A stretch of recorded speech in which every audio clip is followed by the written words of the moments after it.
Hola a todos, vamos a ver quién anda conectado por ahí. Estoy feliz de que ya estamos pues conectados por esta vía,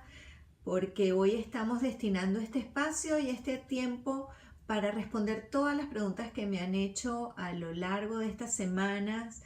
para, bueno, hacer un live con ustedes y utilizar cada martes a las 8 de la noche para responder preguntas, siempre desde el punto de vista sexontológico, donde una de las prioridades que tenemos es dar información, compartir con la gente información fidedigna sobre el respeto, basar todas estas respuestas que vamos a manejar con mucho respeto y mucho cariño para cada uno de ustedes. En particular, hubo dos preguntas que me llegaron que a mí, oye, me llamaron mucho la atención para iniciar hoy este live, que al final va a quedar pues guardado todo el día por 24 horas y tiene que ver con la primera pregunta, porque la gente no logra identificar claramente cuáles son los papeles de un psicólogo o de un coach o de un terapeuta o un psicoterapeuta. Esa es una de las preguntas que además me han hecho en más de un momento cuando me llaman por teléfono para pedir, por ejemplo, una cita, porque claro, yo soy psicóloga, me gradué en Venezuela y a la vez hice una especialización, un máster en sexualidad humana y por otro lado estudié 3 tipos de coaching y de ahí inicié pues de alguna manera este camino del coaching. Yo lo tengo muy claro y que espero pues podérselos transmitir de una manera ordenada, porque es muy importante que además lo sepan, sobre todo a la hora de buscar ayuda. Um, Saben que es de sabios también pedir ayuda y buscar ayuda cuando alguna dificultad aparece en la vida de nosotros, pero es muy importante identificar por un lado cuál es el papel de ese profesional y después por otro lado también identificar cuál es la tarea del profesional en cuanto a lo que abarca su profesión. Hoy es muy fácil buscar en las redes cuál es la profesión de la persona que se dedica. Incluso aquí en los Estados Unidos, por ejemplo, hay muchísimas páginas que se actualizan diariamente en cuanto a la capacidad de la persona con los reviews de, por ejemplo, los pacientes o la gente que ha atendido.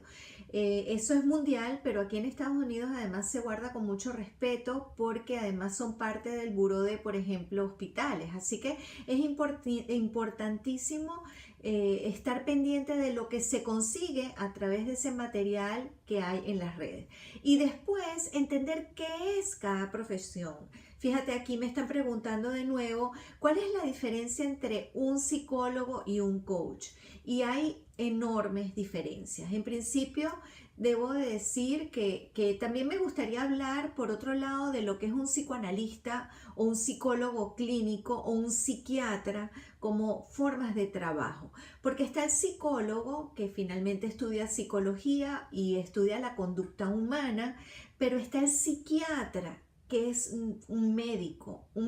que se ha especializado en la conducta humana, pero normalmente tienen un trasfondo de trabajo que tiene que ver con el psicoanálisis, es decir, encausan su trabajo sobre todo en el descubrimiento del inconsciente de la persona, de sacarlo, de sacar toda esa información que muchas veces está oculta y que a través del trabajo del psicoanálisis con los sueños, con el estudio de qué fantasías tiene, de material que aparece quizás en palabras sustituidas unas por otras y ese contenido que a veces es hasta en el diván, que es muy freudiano, de la manera como lo hacía Freud, pues se descubre que hay en el inconsciente de la persona. Un psicólogo también podría ser una persona que como psicólogo clínico utiliza ese trasfondo de la teoría psicoanalista y que trabaja de esa manera la conducta humana. Sin embargo, en la psicología, como psicólogos, cada experto también puede buscar su orientación. En mi caso particular, yo soy orientadora, es decir, yo tengo dentro de mis estudios como psicóloga, tengo orientación en cuanto a trabajar con personas que no tienen patologías, pero que quieren trabajar ciertos aspectos de su conducta y de su vivir. Todo esto es psicología, todo esto tiene que ver con la psiquiatría, pero ahora vamos a ver qué es el coaching y está súper de moda. En general, la palabra coaching, bueno, tiene aparece desde varias formas, hay varias teorías, porque en algún momento se hablaba de que era como un parangón con el coche que llevaba a las personas, es decir, acompaña a la persona en el camino de la búsqueda de la consecución de algo. Pero hoy en día, aquí, al existir en los Estados Unidos tantos coach en deporte, se utilizó esa manera, lo que se dice y no está bien dicho, coachear a la persona, de darle coaching, de hacer coaching, para que a través de herramientas específicas, preguntas o entrenamientos o búsquedas de conductas adecuadas para lograr un objetivo, entonces ese coach lleva a la persona a que logre la respuesta y las acciones adecuadas del cambio que quiere lograr. Cambio puede ser mejorar o crear nuevas conductas. Eso es un coach. Pero aquí se complica otra vez la cosa, porque dentro de lo que es el coaching, además también tenemos que entender que como coach la persona puede hacerlo desde el punto de vista espiritual o desde el punto de vista de vida o ontológico, como lo hice yo, o también sexual, que también fue otro tipo de estudios que hice aquí en los Estados Unidos, y al final encauzar el coach de acuerdo a un tema particular, algo que tú quieras desarrollar, y esa persona especialista en esa área como coach, sin ir a las profundidades de la psicología o más aún de la psiquiatría, se trabaja con conductas específicas, problemas delimitados para buscar las acciones apropiadas para que la persona entonces las ejerza y las lleve adelante para lograr los cambios que espera. No quiero irme sin hablar un poquito también de lo que es la parte de terapistas en el área de la sexualidad o terapia en general, porque también a veces se hace terapia hasta con piedras, lo he oído, en la terapia de aromaterapia. En la terapia lo que hay es la búsqueda entonces de cómo ayuda a esa persona a través de ciertas técnicas, pero el uso de una herramienta particular. Y ahí estamos entonces donde entran hasta a veces masajistas que entonces a través de la terapia de los masajes, de las piedras o de lo que fuera, entonces logra encauzar a la persona hacia un cambio o al cambio que desea. Es importante que se entienda, por otro lado, que también están pues los sexólogos o los psicólogos que se dedican a la parte de la sexualidad. Y el sexólogo normalmente tiene un máster, tiene unos estudios especializados en sexualidad humana o en la sexualidad en un aspecto en particular del ser humano. Entonces esas personas trabajan específicamente la sexualidad en la gente. Yo les explico todo esto porque es importante que a la hora de buscar ayuda, de buscar solventar ciertas situaciones, sepan qué tan profundo puede haber sido ese problema o esa situación para ver en realidad a quién van a buscar. Y les voy a decir algo que mucha gente quizás no sabe que existen. En muchos países desarrollados existe una figura que es el del acompañante sexual, del asesor sexual, y tiene múltiples nombres. De hecho, aquí se hizo una película que se llama Deception, y tiene que ver con esas personas que en países desarrollados se instruyen para acompañar a otras a aprender conductas sexuales. Y en este caso se trata de gente que se acuesta con la persona y tiene incluso relaciones sexuales.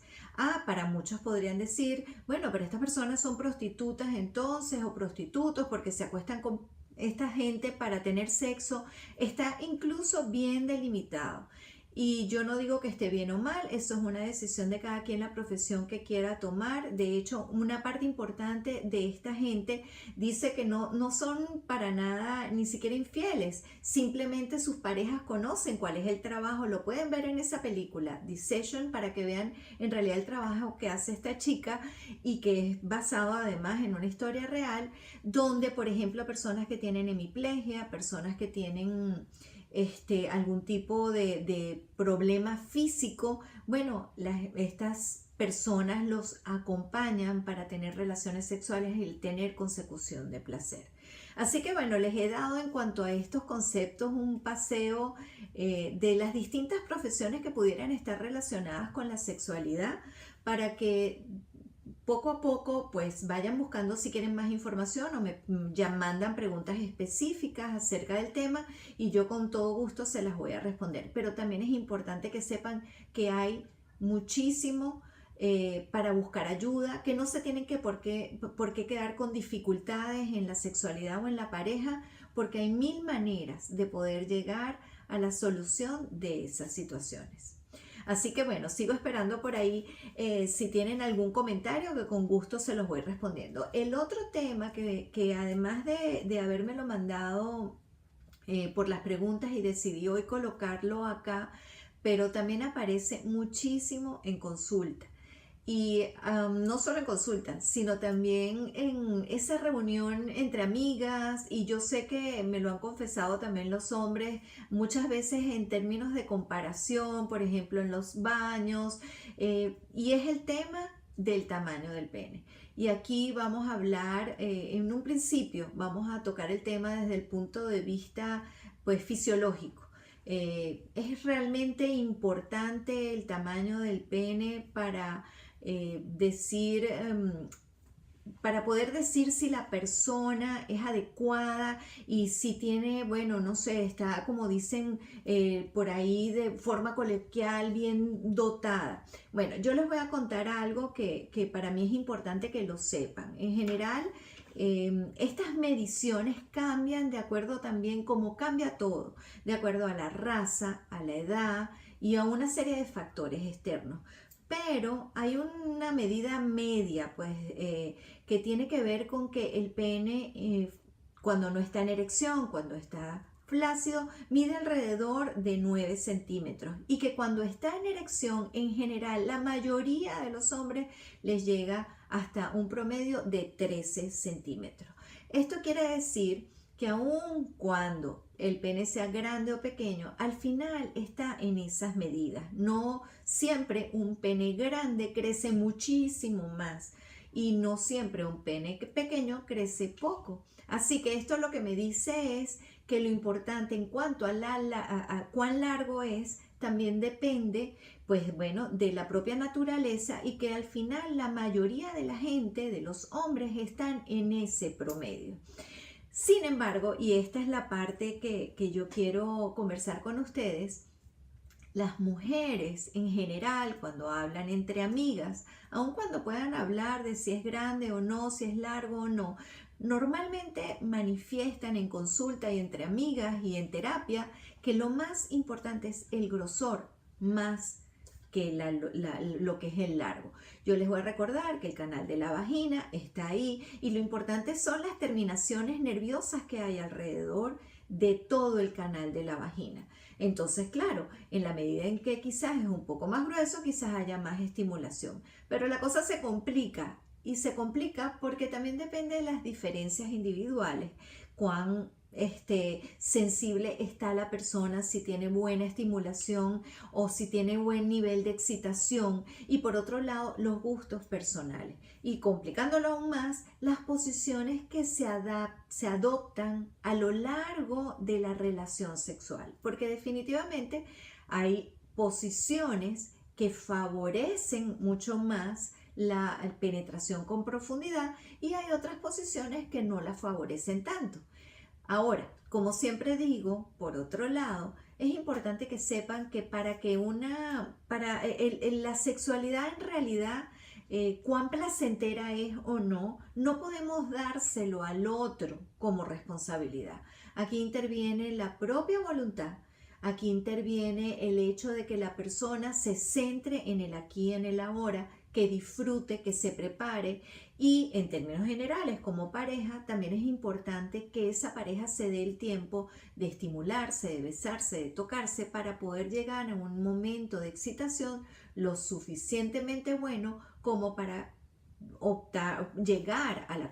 consecución de lo que es el orgasmo o el máximo placer. Así que eso por el lado de lo que tiene que ver con el pene. Para mí es también muy importante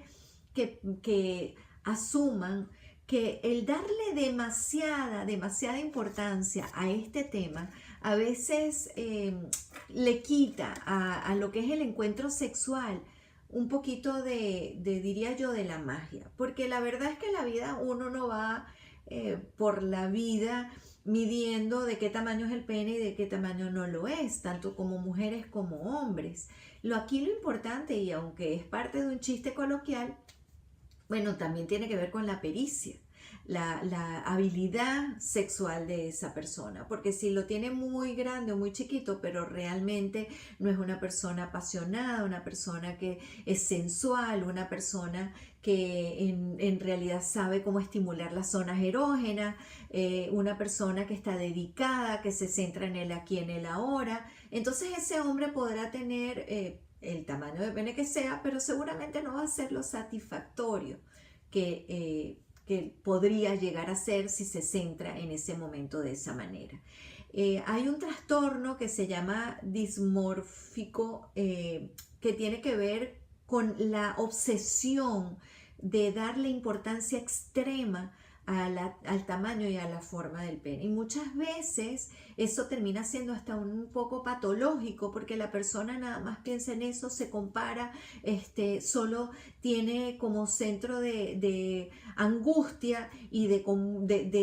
que lo mueve el hecho de estar pensando cómo es su pene, de qué tamaño es. Y eso hay que revisarlo. Lo pongo aquí para que lo tomen en cuenta, para que piensen que ese es un aspecto en el cual, como cualquier otro, no se puede caer en, digamos, una obsesión, porque al final lo que va a traer como consecuencia es que más bien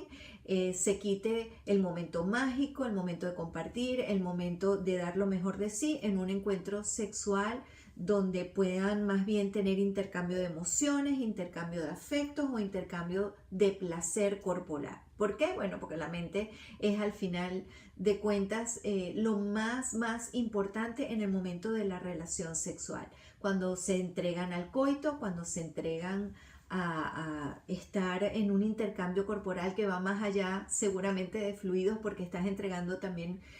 como lo hemos hablado en otros momentos, un poco de tu pasado, un poco de lo que más te gusta. Estás pues desnuda, ya no solo de ropa, sino también a veces de otras tantas cosas. Entonces, bueno, es importante estar presente para sacar el mayor provecho y disfrutar sobre todo ese momento sin caer en las opciones, perdón, en las obsesiones de centrarme por algo tan poco importante como podría ser el tamaño, si es lo único que están considerando que va realmente a llenar y a ser óptima esa relación sexual. Les quiero comentar también que esto también tiene que ver hasta un poquito con el paso de la historia, y les digo por qué. De alguna forma en el pasado, y si vemos lo que era las esculturas que tenemos de la Edad Media, del Renacimiento,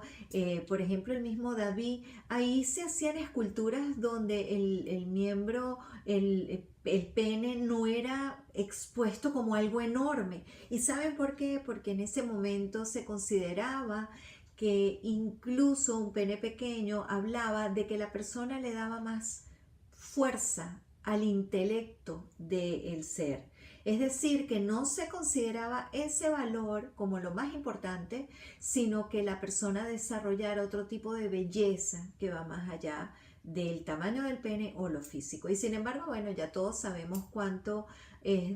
famosa es esa estatua, esa escultura, y que de alguna manera Miguel Ángel no solo transmitió a través de ella un ejemplo de lo que era la belleza de esos tiempos, sino también un mensaje de la época. Bueno, por aquí más o menos he desarrollado lo que es este tema. Me mandaron de nuevo un mensajito por ahí que me pedía que dijera cuál es la película. Esa película es excelente, se llama The Sessions y está en YouTube. Yo la he visto varias veces porque además me parece que es una película muy buena que habla de este tipo de trabajo que mucha gente en su mente pudiera confundir con la prostitución, pero ahí está bien delimitado y se entiende perfectamente de qué va. Gracias por todos los saludos de todos los que se están conectando. No olviden mandarme más preguntas. Ya nos podemos ver el martes que viene de nuevo a las 8 de la noche. Y aquí desde esta misma vía espero seguirles contestando con todo este respeto y este cariño que ustedes pues realmente me transmiten y me acompañan con todo este proceso de sexontológico buscando crear en todos digamos, esa venita de que todos merecemos vivir una sexualidad feliz y sin tener prejuicios, sin señalar al otro ni a nosotros mismos por aspectos como el que hablábamos hoy, como el tamaño del pene. Hay muchas cosas que desarrollar. Así que bueno, estoy a la orden, les envío mis cariños y gracias de verdad por haberse conectado hoy en Sexontología contigo. Gracias.